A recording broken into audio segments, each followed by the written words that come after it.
Auzubillahiminash-shaytanir-rajeem. Bismillahir-rahmanir-rahim. Assalamu-alaikum wa rahmatullahi wa barakatuhu. Ji ayanu, pakhair agale, ni hao, chunushumme, washmale. Ohai Gonzaimus, guten Morgen, hola, boyor, privyet, kaifahal.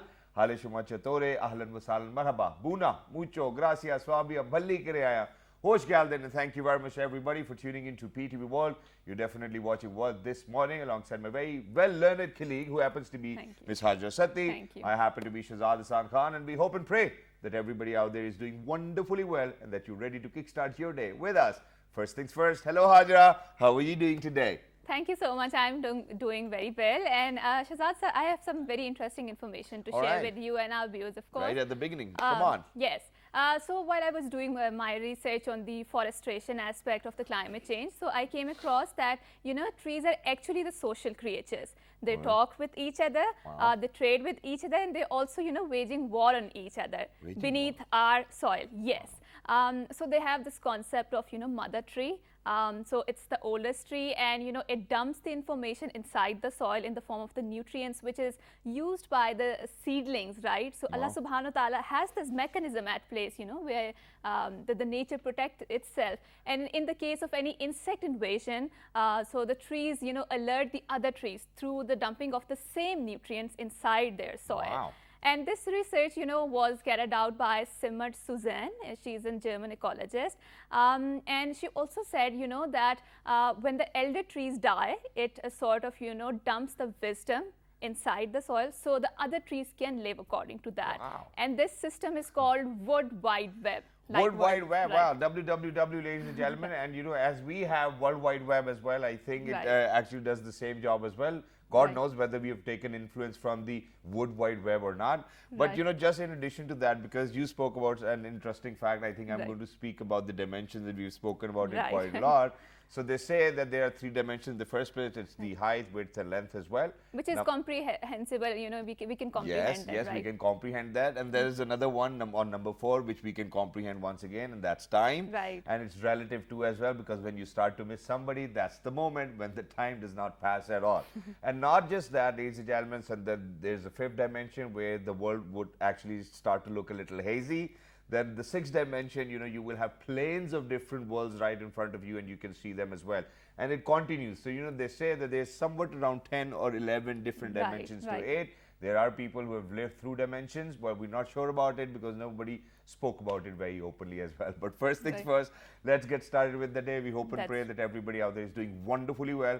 But let's see what's happening in the country, and then we will certainly move on to something which I believe is very important for Pakistan at this point of time. Why? That's something we will discuss after the top stories. So first up, ladies and gentlemen, obviously when we start our day, we really need to start with what our Prime Minister is doing so far. The Prime Minister of Islamic Republic of Pakistan, Mr. Shehbaz Sharif, is one of the most amazing administrator.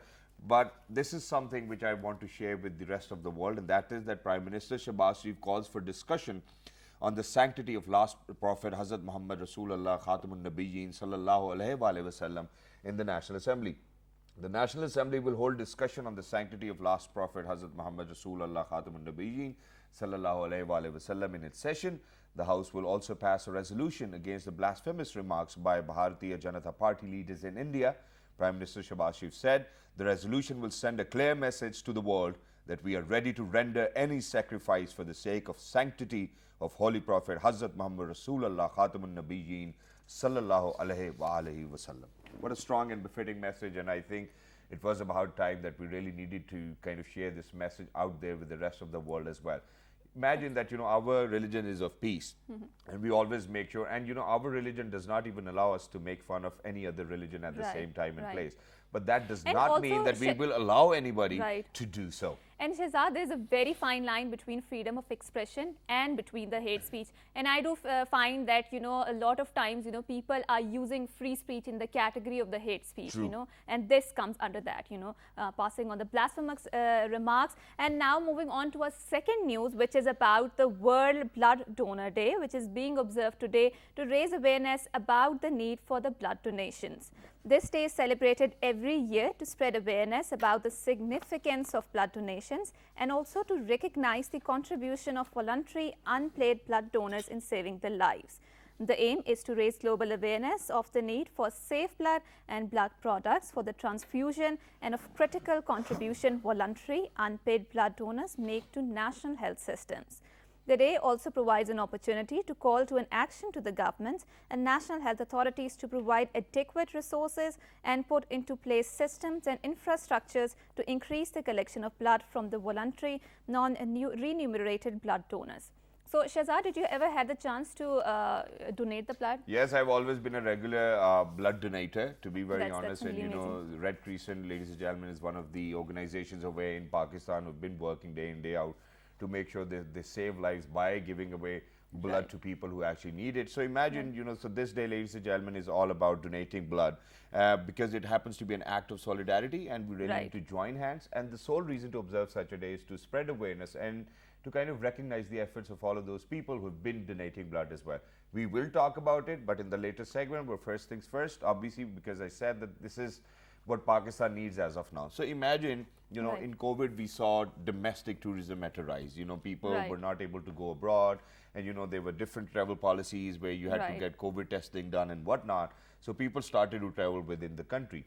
And then, when we started to travel within the country, that was a time where we realized, hey, you know what?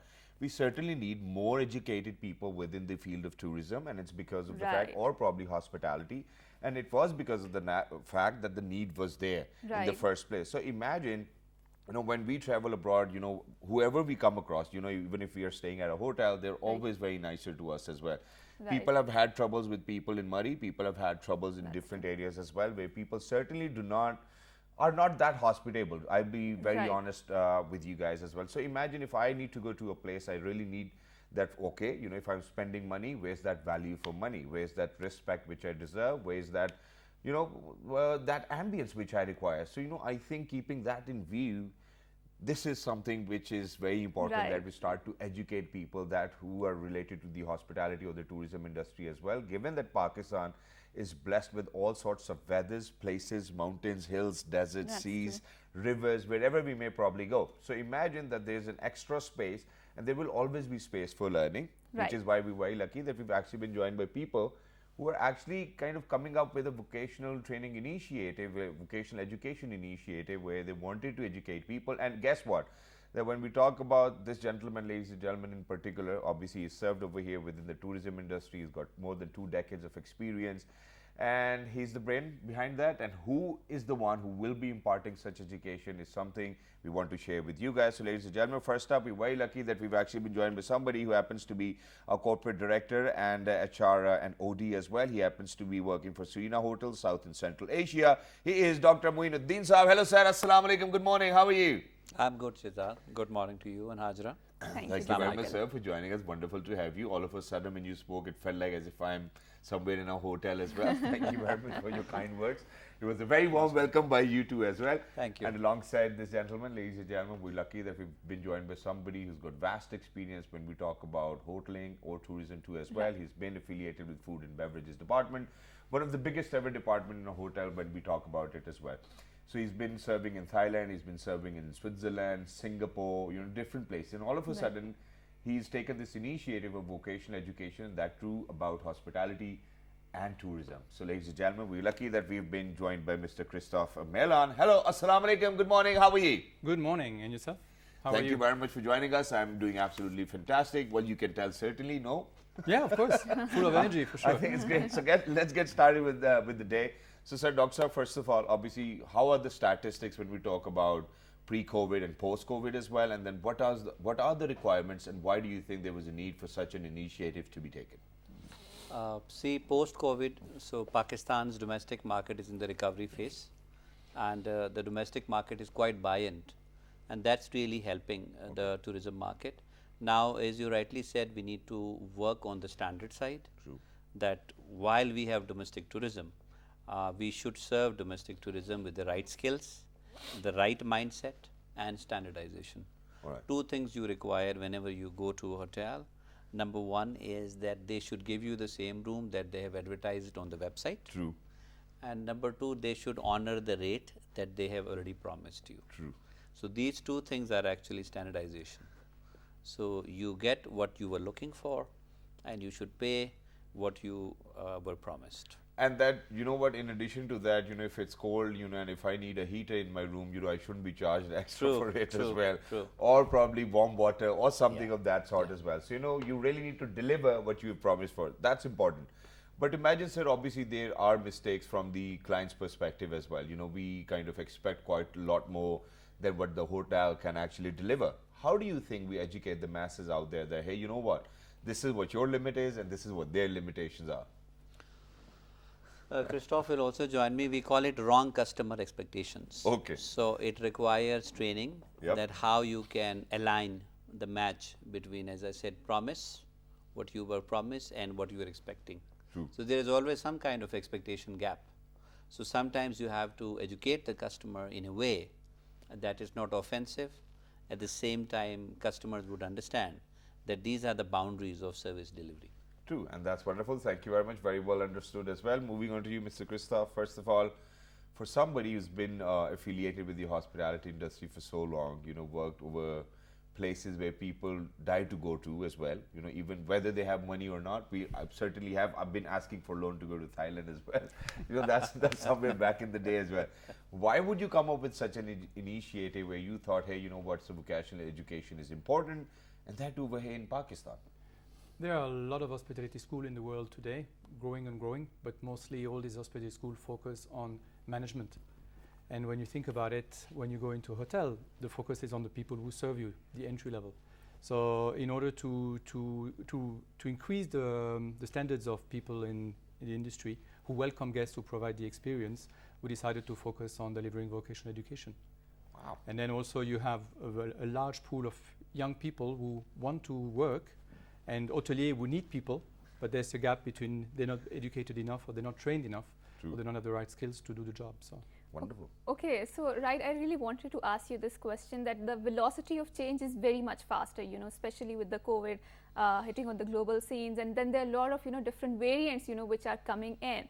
How do we make sure, especially for the hospitality sector, to shield themselves from such kind of, you know, velocity of change, you know, which hits, I think, the hospitality sector very badly. So what was the strategy, and what would you like to say to the people who are already in this sector? Christoph, you would like to add some? yes, change. COVID has hit hospitality very badly, Right. and it's not because people didn't want to travel or didn't want to go outside, but just because the government make restrictions. And then the second thing was really to focus on training people and offering guests peace of mind. Yeah. So Serena, I seen when I went to the hotel yesterday, all the different protocols they have in place to make sure that this is a place that is safe, that is healthy, that people will take my health very seriously, and it's just that importance of educating people as well in that sense. And you know, while we actually speak about education, I think we really need to mention over here. So, for example, you know, when we go to our universities, we certainly do not have any such courses or disciplines where they say, hey, you know, well, come learn Right. hospitality. You know, so probably we'll have BBA, MBA, engineering, and you know, all such sort of different disciplines now, even international relations. But it's either only Serena, you know, I'll have to mention it, or probably Marriott. You know, both are competitors as well who will offer such programs, but for a very limited group of youngsters as well. Now, I think that the need is more, and you know, even when we talk about the country and domestic tourism, we are a population of 22 million and growing as well, 220 million. Now, I think what we really need to do is that we really need to kind of get the academia on board and be like, hey, you know what, the universities really need to do so. So what are the challenges when we talk about such educational programs, and then what are the outcomes of those challenges? Thank you, Shehzad. See, there's always a gap between academia and industry. Right. Industry always trains for their own good, which is purpose. And we at Serena, we are helping the academia, helping them in understanding the industry requirements and aligning their courses Yep. wherever we can give the feedback. Just to answer the previous question that Hajra asked was quite interesting, that what do we do in COVID?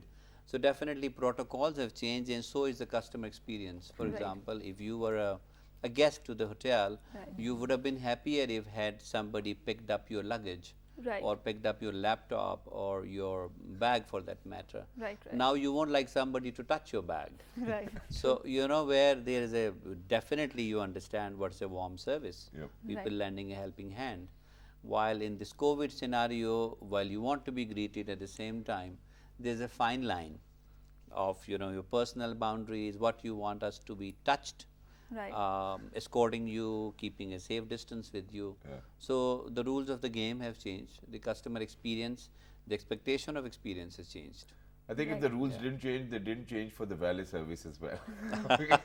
Because there was no other way around it as well. Yeah. Or probably if people were only driving Teslas, I think they could have auto parked it as well. Yeah. But since we're talking about the challenges and the outcomes as well, I think at this point of time, it is really imperative to talk about, how we make sure that, for all of those people working for the hospitality industry already, kind of come along with all of those values which have been changing over time due to COVID. So, was it a difficult task for people who were the administrators within the hospitality sector as well, that, hey, you know what, now this is something which we need to do, because people who've been working already for last 10 years, all of a sudden there was a change in practice. How did they kind of collaborated with the entire administration, and do you think that it was a nice pull? I don't think it was definitely an issue, because the industry needed to do something. So management needed to do something and says, how can we welcome customer and offer them a safe experience? Yeah. So hospitality has always been very good at doing standards and standard operating procedures in place and so on. It's just a matter of changing them and adapting. All right, and the problems of hospitality industry within this millennium as well. Whoever wants to answer this. If there are any problems, I don't know, because, apparently, when you go to the reception or the front desk, they make it look like as if there's no problem, but there might be a lot of them. Yeah. Please go ahead. It is the hospitality training that whatever happens inside, it should be inside. You Yes. should have a smile on your face. But yes, COVID gave a jolt to the overall sector. Yeah. Right. But at the same time, as my colleagues say, it was a health check. It was health check to do things smartly, True. to use more and more technology, and doing things in a way that gives confidence to the customer. At the same time, giving them a safe and sanitized environment. Wow, that's wonderful. And people have been locked up in hotel rooms for more than 14 days or 15 days and 16 Right. days, and getting their food at their doorstep as well. Weren't allowed to come out. What sort of hospitality was that? I seriously want to talk about it. I've been through it myself. Imagine I was traveling Right. to England and they locked me up for 14 days, and I was like, that's no hospitality, that's you securing yourself in the first place. And I think it's great. So let's talk about the vocational education initiative you guys have taken, and how do you think it will actually help for the future generations to kind of be a part of the industry, and how will they complement the growing requirements of the industry itself?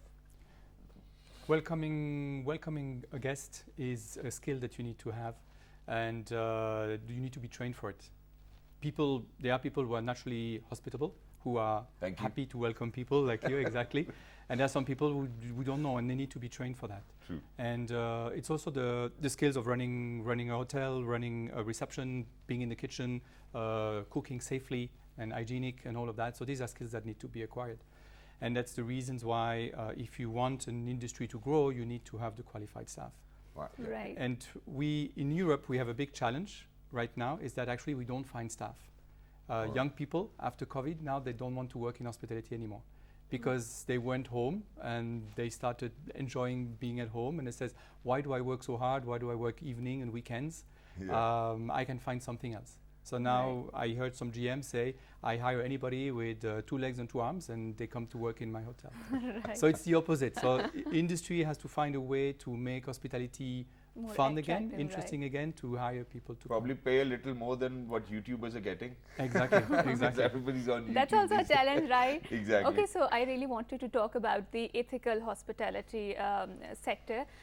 So how do you make sure? So for example, in Pakistan, there are a lot of hotels that are springing up, especially in the northern areas. And when you don't put the ethical values into that equation mark, so I do feel that they're contributing a lot in the degeneration of the environment there, right? So how do you make sure that your hospitality sector is ethical and which is compliance with the environment, especially considering the climate change which we are facing right now? Good question. Right. Interesting. Yeah. It's about responsible tourism.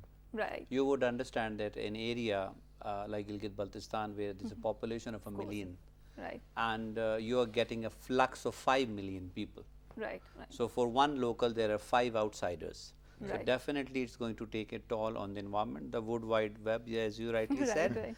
And then tourists also have to be educated rightly. Wrong customer expectations, That's true. where you have to understand the issues of solid How do waste you do management. that and make sure that you are not being rude to the people out there? That's a fine line, Yeah. that How you do you have to tread educate. that? Yeah, Yeah. Even simple initiatives like wherever people are going to a district or a village, Right, they right. should be given a simple Bag. a bag sort of thing, a recycle bag, and tell them that whatever solid waste, please bring it back, Yeah. and we'll give Okay. you some incentive for it.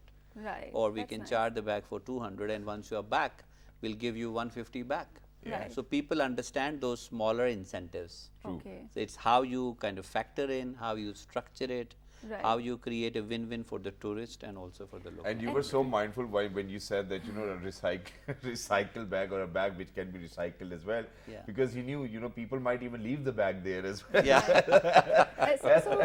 That's we are talking with respect to the environment thing. So actually, Shahzad, people in Japan, they are a bit apprehensive about tourists coming into their country or into the places, which has a sort of yoga or meditational value to it, because they feel that they're encroaching into their space. So talking more about Pakistan's hospitality sector. So there's this local market, where people are going into the holidays, local drive market actually. And then there's a corporate business, there's business travel right there. So what exactly is more relevant to Pakistan's hospitality sector? Your comments on that, sir? See, our natural capital is the biggest. We have the Okay.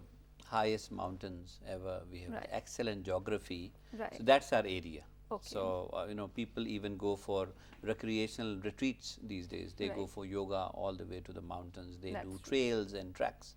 So natural capital is what we have. We Right. need to invest a lot on the infrastructure side, which is the Okay. physical infrastructure. But we have the natural. God's given all the, we have beautiful forests up there in north. We have mountains, we have streams, we have lakes.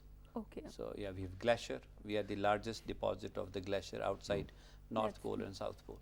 That's So we have a huge potential. But I believe that the competition is rising now, and not in terms of hotels, and it's because of the fact that now when we travel towards north, we might not find a lot of hotels which actually suit our pocket as well. And this is something which the hotels really need to consider, whether what segment is traveling in which seasons.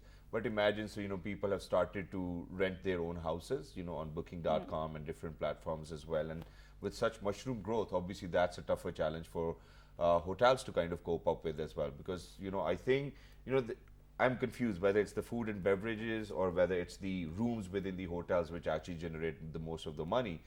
But I believe that this competition is on a rise, and when we look at the northern side or probably interior Sindh or places where we certainly do not have any interest because of the weather in hot summer, how do you think that the hotel industry will flourish in days to come when people have such brilliant ideas? People have been just renting out apartments and then subletting it to people other than whoever it is. So how do you think that the hotels will actually cope up with that, and how do you think they're going to bring down the market? Because as soon as I never get it. You go to Murray in summer, they say it's the season. You go in winters, they say it's the season. When it's not the season, what's that time of the year when it's not the season, so that we can go then and then enjoy on a lower price? See, Murray has become all year round business. Yeah. These homestays, which is like as you said, through online booking systems, they are going to stay. Okay. So it's like, imagine a road where you have got a bus, you've got a truck, you've got small cars, True. you've got big Everything. cars, you've got hybrids. The same is the hospitality market. So we believe that everybody should flourish, not Yes. just the hotels which are upscale. You need medium scales to get more, and then you need homestays which give direct benefit to the community one way or the other. True. Depends upon the customer preferences. Wow, that's wonderful. So now, towards the end, you know, I would certainly want you to give out a message as well, and then for all of those people who are listening out there and want to be a part of this vocational education initiative, you know, how can they get to it? How can they enroll themselves? And, you know, what will be the benefits they're going to reap out of it as well? Please go ahead. So for vocational education, we need to find a partner in Pakistan who wants to partner with us. The partner sitting right next to you, know? Exactly. Please go ahead. And then we have all the program, all the materials, everything is ready. We find the professionals, we train them to be educators, focusing on kind of a new approach to pedagogy, focus on student-centric learning, that really show experiences and put the trainees into the experience that they will provide to their learners. And do you think that it's going to be a fruitful career for all of those youngsters if they are going to pick up on it? Do you think they will end up being the general manager or something of that sort as well? Because they seriously just do not want to be at the front desk and be like, welcome ma'am or welcome sir. Of course. There are fantastic hotel chains like Ritz-Carlton, for example. You have a lot of general managers still working today who started as a valet in the beginning of their careers. Wow. And they've progressed slowly, went up the ladder and ended up as a general manager. If you have the motivation, if you have the right attitude, if you want to keep on learning and improve yourself, you always have an opportunity to grow. Wow, that's wonderful. Thank you very much, Mr. Christoph. Thank you very much, Dr. Saab, for being with us. Thank you, Lovely to Zizak. be in Thank you, conversation Hajra. with you. Jazakallah. And for everybody who's out there, ladies and gentlemen, there's a growing need for people like me or Hajra as well. And then there's a growing need for people like Mr. Christoph and Dr. Saab over here. And it's because of the fact that the population is growing, the needs are growing, the demand-supply cycle. Everybody understands it. So please make sure, if you're interested, they will soon have a partner, which they have as of now as well, but I don't think they've said anything officially. But we certainly need such vocational education initiatives to make sure that in future we certainly fill that gap. The academia needs to come on board as well, and the hotel or the hospitality industry really needs to be in contact with academia to make sure that we have such disciplines and courses where people can learn better. But with that, we're actually heading on towards a short break. When we come back, we will be talking about World Blood Donation Day or Donor Day as well. Don't go anywhere. We'll be right back. It's really important.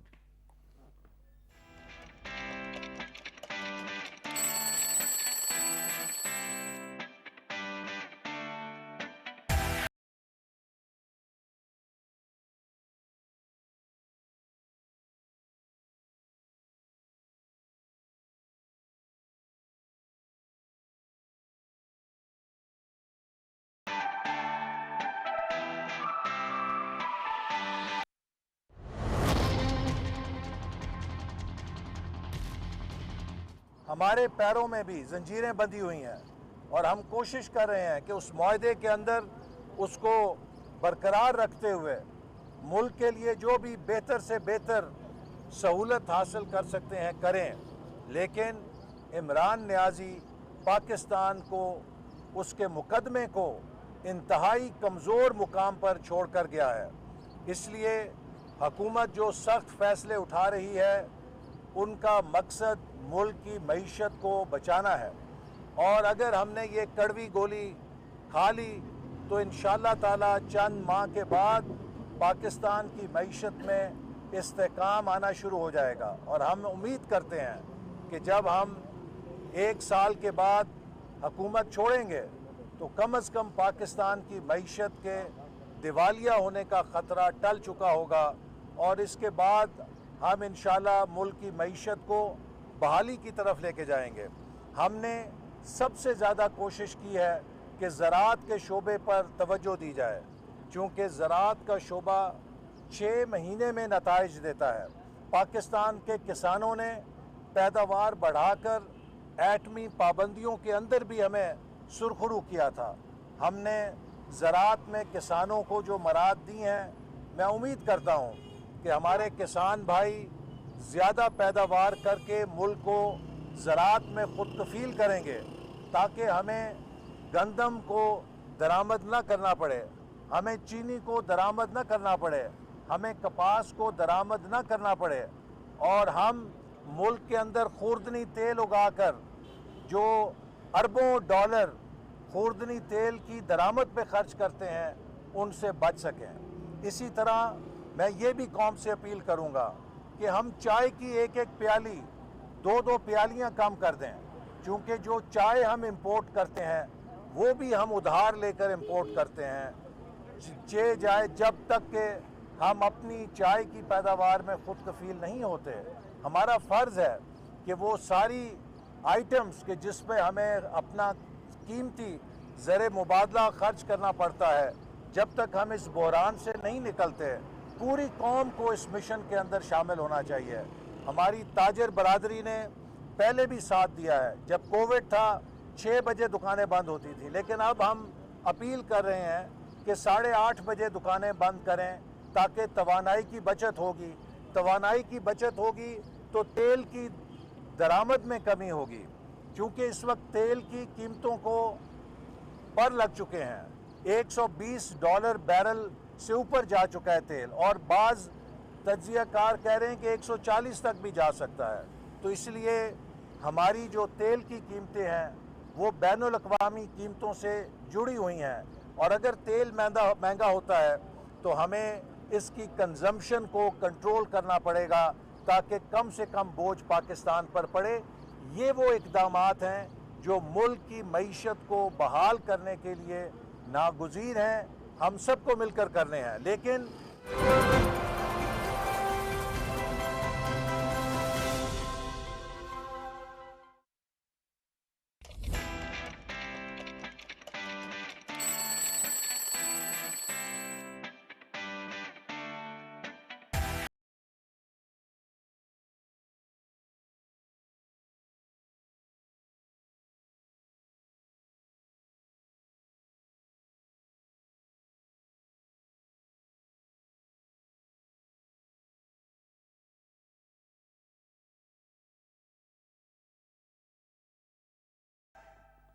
So earlier on, welcome back, we were talking about the hospitality sector, and before that, I talked about World Wide Web. That was an interesting concept of the nature.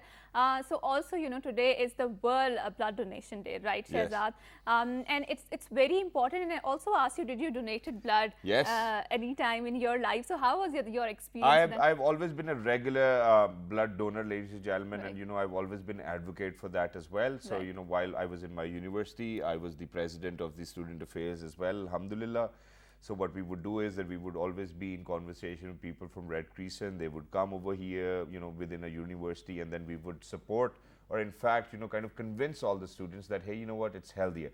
So there were students whose hemoglobin would be lower than 10. Right, like me. So yes, so they were not really recommended to give Right. or donate blood as well. But for people like me who had good figures, when we talk about, probably hemoglobin and generally health-wise in the weight, so Right. they would be like, hey, you know what, you can actually give more blood. And I was like, hey, you know what, whatever you require, just take that and just give me those 2 packs of juices which you have for me as So, well. our university used to incentivize us that instead of opting for the community service course, you can donate blood, and then, that's how you will get the credit hours into that. So, I think that was a very interesting Exactly, initiative. and we even got that. So, we Right. actually had our madam who actually used to teach us such courses as Right. well. So, she would say, if you're going to donate blood, I'm going to give you full marks in your Right. assignment as well.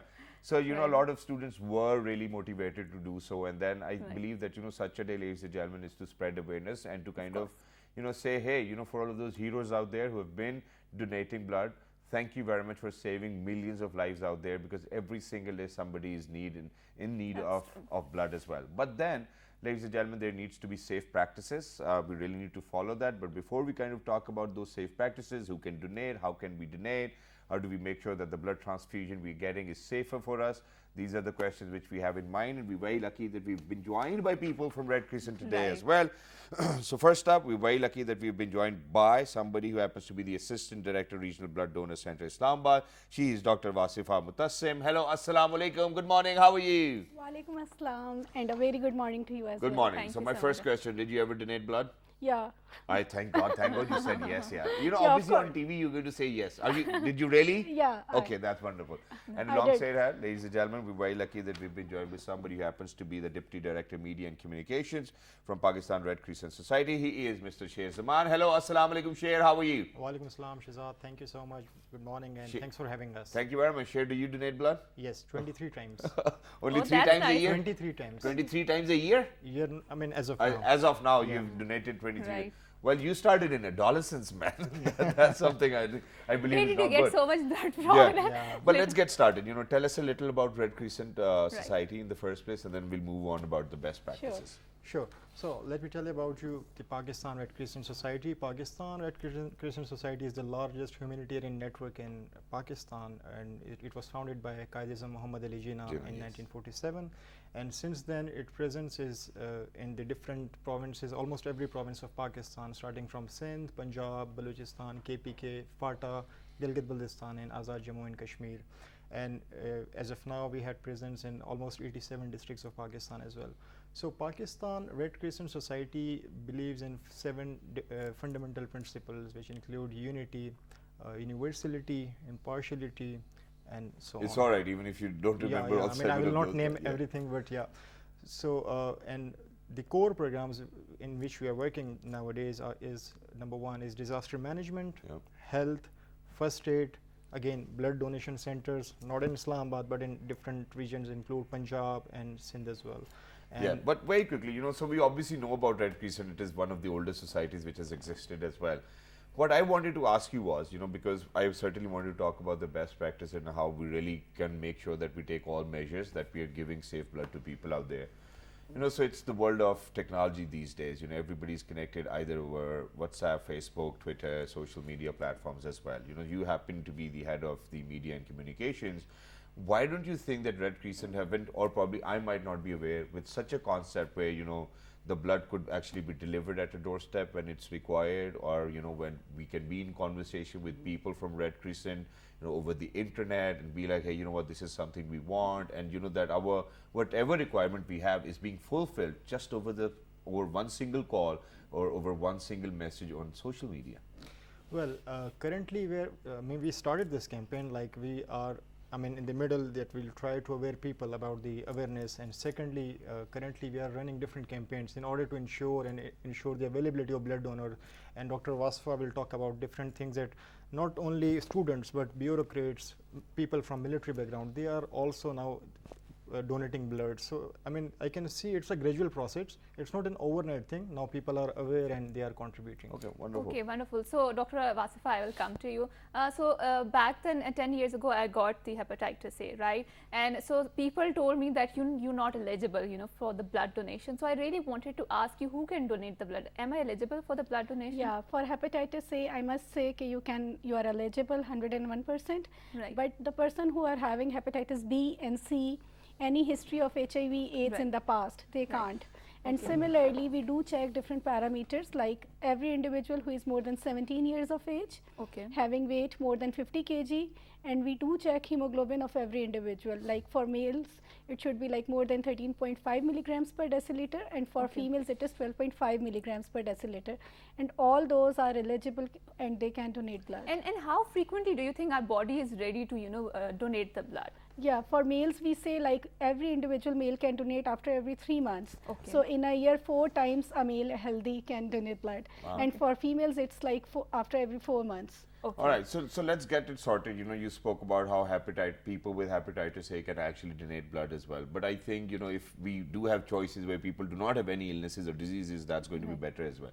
What about people suffering from blood cancer? What about people suffering from tuberculosis? What about, these other illnesses which are out there? Do you think they can even donate blood? Yeah, they can, because tuberculosis is not a blood-borne disease, right? It's a air droplet infection. So when you got cured from the TB diseases, then you can definitely. Similarly, hypertension, diabetes, they are most common diseases nowadays, but even they are the regular donors nowadays. And people with blood cancer, for example? No, they are not. They can't. All right, now moving on, I think what I certainly want to talk about, how much blood can we donate? Because usually when you go to donate blood, they have these bigger bottles, smaller bottles as well. And then, once they get an opportunity, I believe that, they're like, okay, nikal lo jitna nikal sakte. Shehzad, just to rectify you here, the blood bag size is a standard one. Thank you. It's just 350 ml blood, and already anticoagulant is added in it. That's about 50 to 70 ml. Okay. So 300 ml, that's what we 350 ml is the total blood which we take. And every healthy individual has almost 13% of the body blood volume which we take. Okay, Right. and then And do during you the- do you run tests on whatever blood you collect at Red Crescent, because that's something important I've seen in the past within my own family, where certain on certain occasions, you know, because my uncle was in an accident and blood Right. transfusion had to take place. Unfortunately, right after the blood transfusion, we got to know that he's got hepatitis B now as well. So you know, there's different complications with such cases as well. Do you make sure always that whatever blood comes in will be tested? At PRCS platform, we do perform hepatitis B, hepatitis C, malaria, syphilis, and HIV. These are the 5 transfusion transmitted infections which Alright. could be tested for every blood donation. And other than this, we also performs blood group whether the donor knows or not.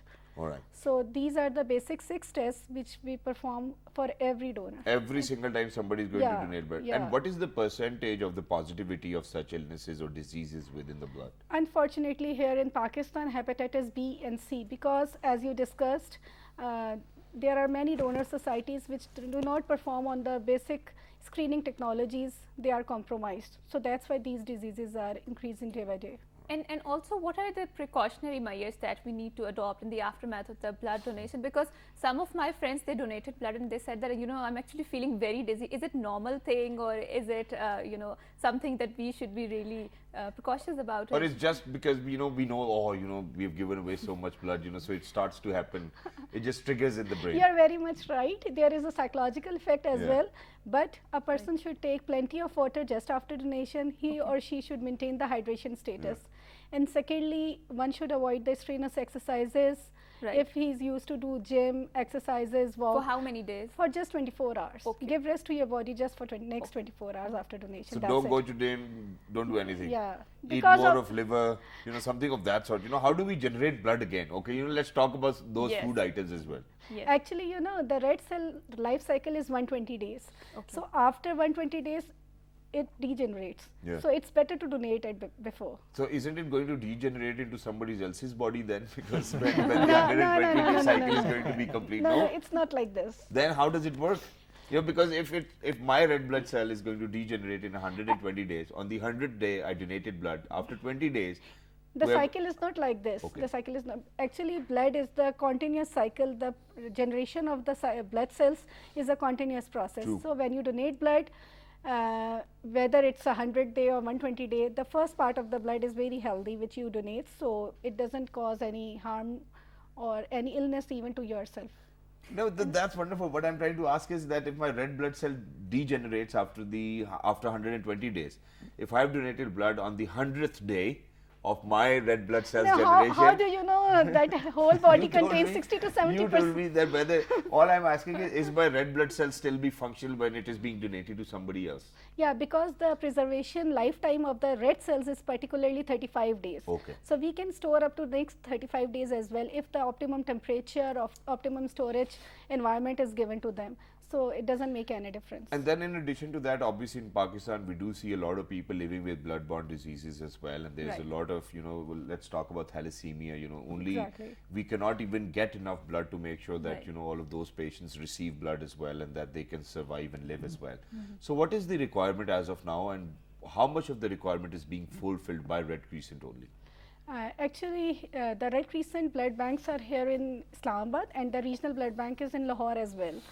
So we have a very good thalassemia center in Lahore as well. So thalassemia patients, the children are registered with us, and we are just a distribution center over here in Islamabad, and they get transfused over PIMS, Pakistan Thalassemia Welfare Society, Holy Family, different government sectors are in liaison with us. Exactly. So whenever any thalassemic children, like they require blood, they can simply reach to us, and on zakat basis they just get free of cost blood every time. Free of cost blood every time? Or do we, you know, because most of the hospitals, what they do is that, you know, if your loved one is actually in need of blood, so they would be like, hey, you know what, you donate 2 bottles of blood and then we will give you 2 bottles of blood as well. So is it the same with Red Crescent as well? No, it's not always every time, but you should understand, especially during the Ramadan and the summer vacation, because our donor institutes are the educational institutes, and during the summer break we approach to the corporate sector and different embassies. All right. They are continuously like in donation in liaison with us, and after every 3 months or 4 months, they offer us the blood drives. Wow, that's wonderful. So, you know, Sher, I would actually want you to kind of share with our audiences where is the office of Red Crescent Society. I know where it is, but I still want you and give away the numbers so that if God forbid anybody's in need of it, you know, so they can contact Red Crescent. Please go ahead. So, Pakistan Red Crescent office is located in Islamabad at It's closer to I-8, right? It's closer to I-8. And you all are welcome to come and donate blood. And if you want more information and about take blood as well, we will take your blood, and you can donate your blood. And again, if you need more information about our programs or the numbers and everything, you are welcome to visit our social media platforms, websites, and wonderful. So thank you very much, Sher. Thank you very much, Dr. Sahiba, for being with us. Lovely to be in conversation on such an important day, which we refer to as World Blood Donor Day as well. So for everybody who's out there who's been donating blood, you're real heroes. Please make sure that you keep up the good work as well. Till the next time, look after yourselves. Please make sure that you write to us on our Facebook page, which is with the name of World This Morning. On Twitter, World This Morning. without a G. On Dailymotion and YouTube. It's World This Morning. And the fabulous repeat is going to be at 10:05 Right. tonight. Till the next time, look after yourselves. 1, 2, 3. Good morning. Have a great day. Thank you.